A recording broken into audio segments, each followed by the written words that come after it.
Hi boys and girls, and welcome to Storytime with Mrs. Dykstra.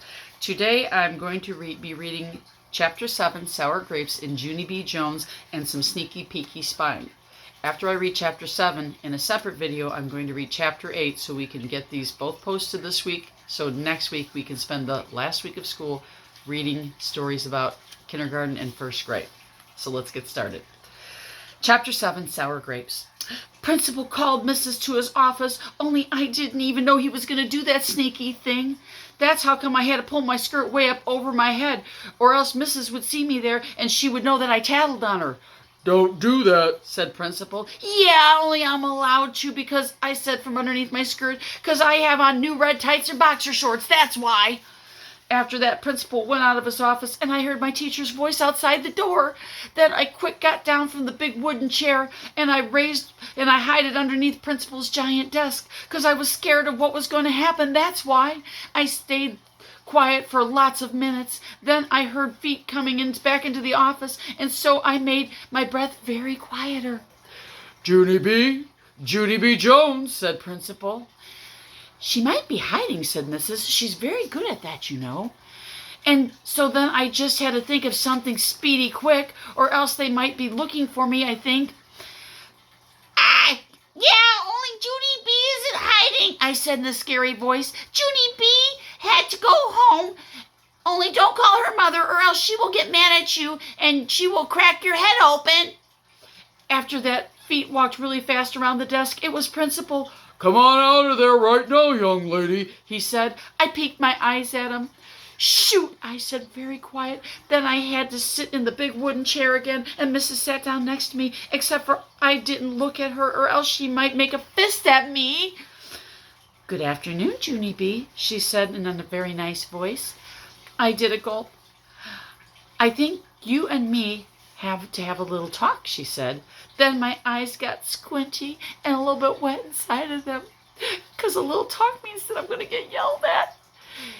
Yeah, only I tried not to tattle on you, I said very quickly, because I didn't want you to go to jail for stealing grapes, and so I kept the secret inside my head, and I didn't talk. Grandma Miller thought that a dead cat got my tongue. Only today Lucille said my head was gonna blow, and so that's how come I run to the nurse's office for a Band-Aid, and she took me to Principal, and then my secret accidentally slipped out of my lips. Mrs. dried my eyes with a tissue. It's okay, Junie B, she said. I'm not angry with you. I just need to know what you saw me doing at the grocery store. Can you tell me what you saw?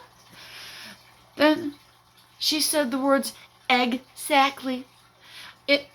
I made my voice very whispering. I exactly saw you eat grapes, I told her. Except for you didn't pay the man at the store for them. You just put them in your mouth and ate them. And that's called the words of stealing, I think. After that, I hid my head under my skirt again. You don't have to hide, Junie B, said Mrs.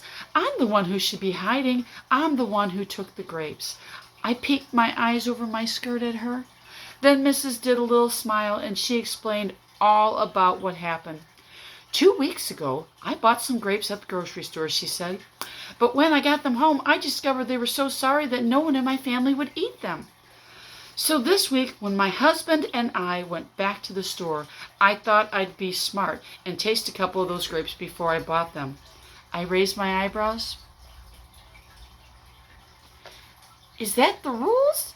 I asked very quickly. Mrs. shook her head. No, she said. That's not the rules. I should have asked the grocery store man about the sour grapes, and then I should have asked him if I could sample 1 or 2 of them, but I didn't do that. And it was right of you to worry when you saw me eating them without paying for them. It was? I asked.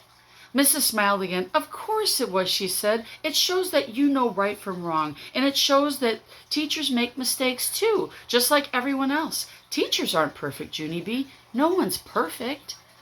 After that, I felt relief inside of me, 'cause no more secrets, that's why. Yeah, and guess what else I saw? I said very happy. I saw you and that strange man do a great big smoochy kiss, and it was right in front of the entire whole world and everybody. Only you didn't even know I was spying on you because I'm not actually allowed to do that sneaky thing, and my mother never even find it out. That's why I smile very proud at myself. Except for Mrs. didn't smile back. And Principal didn't smile back too. Because guess why? Another secret just slipped out of my mouth. That's why. Okay, boys and girls, I don't have any questions for you about this chapter because it was just an interesting chapter. We're going to move on. This is the end of this chapter. Stay tuned for the next video, which will be Chapter 8, Grandparents' Day.